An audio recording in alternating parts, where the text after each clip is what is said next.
ಎತ್ತಿ ಹಾಕಿದ್ದಕ್ಕೂ ಏನೋ ಹೇಳ್ತಾ ಇದ್ದಾನ, ಮಾತುಗಳು ಮಾತಾಡ್ತಾ ಇದ್ದಾನೆ. ಆ ಮಾತುಗಳು ಗಮನಿಸಿದಾಗ ಅದ್ರ ಬಗ್ಗೆ ನಿಮ್ಗೆ ಸಾಕಷ್ಟು ಗೊತ್ತದಪ್ಪ ಸೌಜನ್ಯ ಕೇಸಿನ ಬದಲಾಗಿ ಅನ್ನುವಂಥ ಮಾತುಗಳು ಸ್ಪಷ್ಟ ಆಗ್ತಾ ಹೋಗ್ತಾವೆ.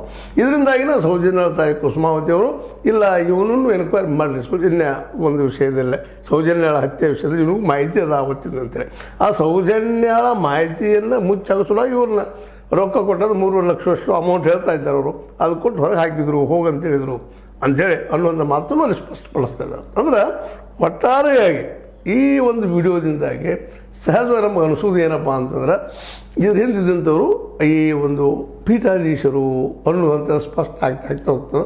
ಅದಕ್ಕೆ ಸಾಕ್ಷಿಯನ್ನಾಗಿ ಇವರನ್ನು ಉಪಯೋಗ ಮಾಡಿಕೊಂಡಂಥದ್ದು ಅಥವಾ ಶೂಟ್ ಮಾಡಿಕೊಂಡು ಈ ಇವತ್ತಿನ ಸಮಾಜ ಮುಂದೆ ಇರುವಂಥ ಕೆಲಸವನ್ನು ತಿಮ್ರೋಡಿಯವ್ರು ಮಾಡ್ತಾಯಿದ್ದಾರೆ. ಈಗ ತಿಮ್ರೋಡಿಯವ್ರ ಮೇಲೂ ಅವ್ರ ಮೇಲೆ FIR ಮಾಡಿದ್ದಾರೆ, ಈಗ ಮತ್ತೆ ಎನ್ಕ್ವೈರಿ ಕರಿತಾ ಇದ್ದಾರೆ, ಮತ್ತೆ ನೋಟಿಸ್ ಕೊಟ್ಟಿದ್ದಾರೆ SIT ಅವರು. ಈ ಎಲ್ಲ ನೆಲೆಯಲ್ಲಿ ನಾಳೆ ಯಾವ ರೂಪ ತೊಗೊಳ್ತದೆ ಗೊತ್ತಾಗದ ಪರಿಸ್ಥಿತಿ ಒಳಗೆ ಈ ಎಲ್ಲ ಎಚ್ಚರಿಕೆ ಕ್ರಮವನ್ನು ತೊಗೊಂಡು ಇವತ್ತು ಈ ವಿಡಿಯೋವನ್ನು ಇವತ್ತು ಸಾಮಾಜಿಕರಣಗೊಳಿಸಿದ್ದಾರೆ, ಸಮಾಜದಲ್ಲಿ ಬಿಟ್ಟಿದ್ದಾರೆ. ಈಗ ಚರ್ಚೆ ಸಾಕಷ್ಟು ನಡೀತಾ ಇದೆ ಈ ವಿಷಯದಲ್ಲ. ಹೌದಪ್ಪ ಇಷ್ಟೆಲ್ಲ ಮಾಡಿದಲ್ಲಪ್ಪ ಇವರು ಮಾತಾಡಿದ್ದಾರೆ, ನೀವು ಗೊತ್ತಿತ್ತು ಎಲ್ಲ ಅಂತ.